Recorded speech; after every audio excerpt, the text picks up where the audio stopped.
What's up, ninjas and biscuits? I'm Crazy Sensei and you're watching Sinister Gaming 99. Today I got another ghost gameplay for you.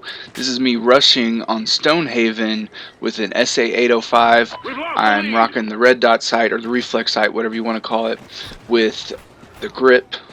Reason I'm using this setup, I like to use the marksman rifles. The reason I'm using this setup is because I'm trying to get the grip master operation completed, so that's what I'm doing.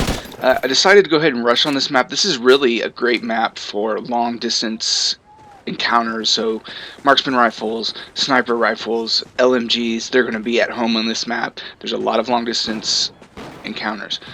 But I thought, let's try to rush this thing.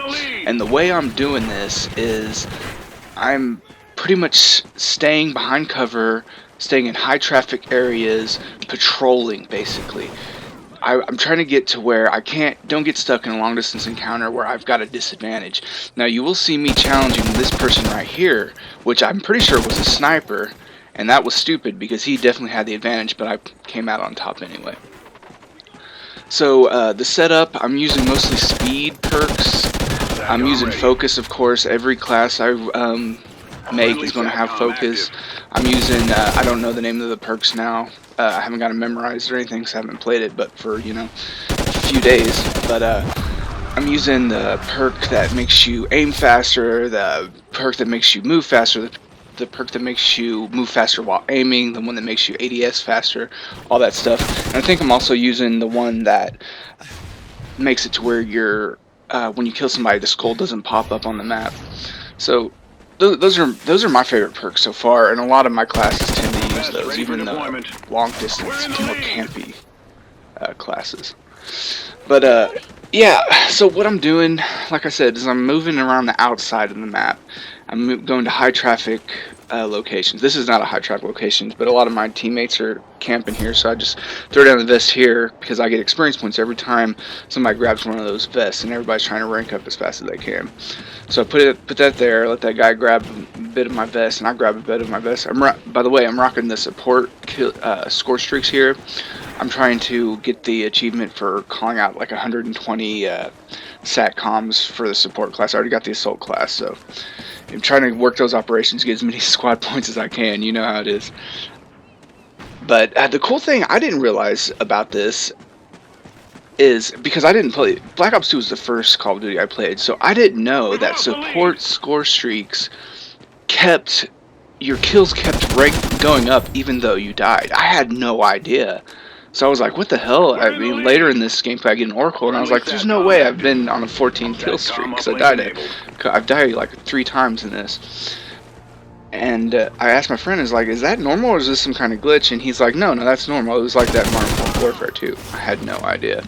It's pretty cool. I guess that makes sense because the score streaks are not that, badass. Most of them are pretty, like the ammo crate and the bullet vest, the ballistic vest or whatever. They're cool, but they're not epic. They're not very cool. And the Oracle, while useful, is not really that badass. So it makes sense that they wouldn't be that badass if you continue to get them even though you die. So if you didn't know that, that's a good tip for you. Another thing I wanted to talk about is how you guys liking ghosts. I'm seeing a lot of people having negative things to say about it, which I understand, because when I first started playing this game, I came out of Call of Duty Black Ops 2 with a 1.31 KD. Now keep in mind, this was the first Call of Duty I played, so that includes, and I never reset my stats, so that includes all the beginning noobness when I didn't know what the hell I was doing. I was getting killed all the time. When I first started, I mean, when I was up to like 20,000 kills in TDM, I had like a 0.7 or a 0.8 or something like that. But I got better, so I eventually, on those same stats without resetting them, I moved that all the way up to 1.31 before I got finished with Black Ops 2.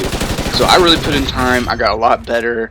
I think I ended up with like 70-some thousand kills and I don't know how many deaths, but it was a 1.31 ratio. Anyway,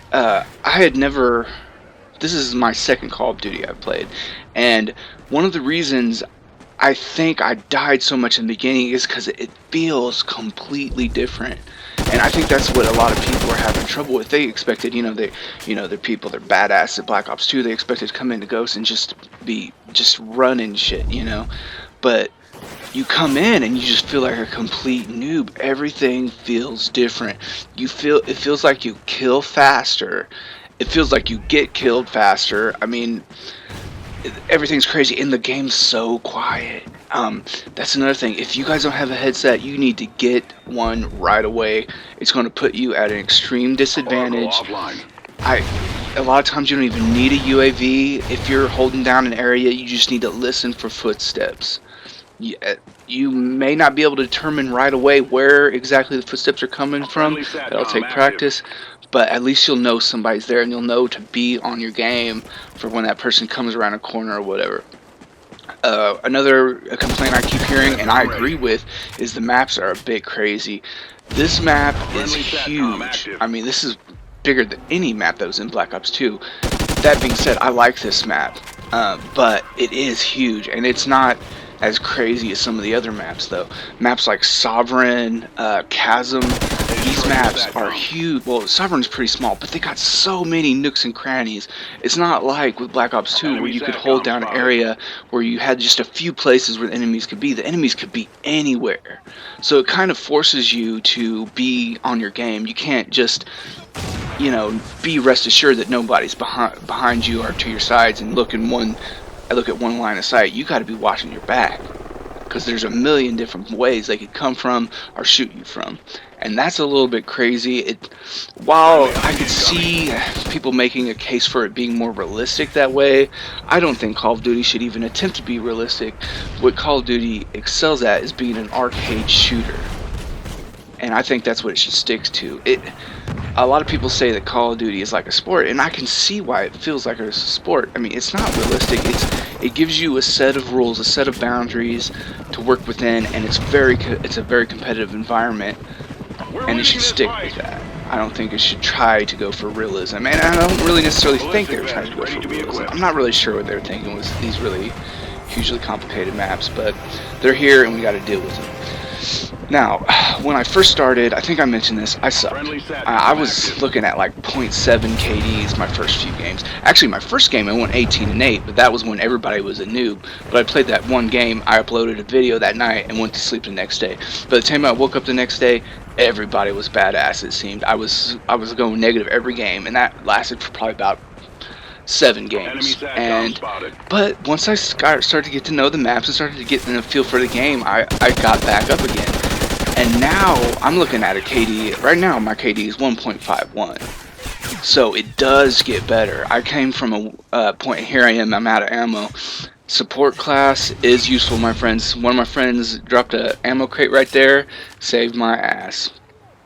Anyway, it does get better, so don't play the game for 2 hours, you're getting your ass kicked, and then quit. Give yourself time to learn the maps, learn the way the game feels, because it does get better. And here I get killed by Riley, that son of a bitch. Riley never seems to put it in any work when he's my dog, but when he's somebody else's dog, I don't know, maybe I'm not doing something right. Anyway, just give the game a chance. It does have its problems. I am having a lot of connection issues. I'm sure you all are too. I expect those to be a lot better once they roll out the dedicated servers, which I assume is eventually going to happen. I hope so anyway, because the connection issues in this game are horrendous. I get a host migration about every 2 games, and oh my gosh, like the lag is crazy. I have already met up with a lag switcher, and is a sniper, of course. I love sniping. I don't got nothing bad to say about sniping, but if you can't do it without lag switching, then you're not a real sniper. Let's see what this guy. Oh, he switches to pistol. Oh, that's just a bad luck kill right there. Anyway, guys, give it a chance. It really is a decent game. Once you get to know it and get better at it. So, anyway, that's all I got to say. Remember to rate, comment, and subscribe. I'm a new channel, so anything you do helps me out. Crazy Sensei out.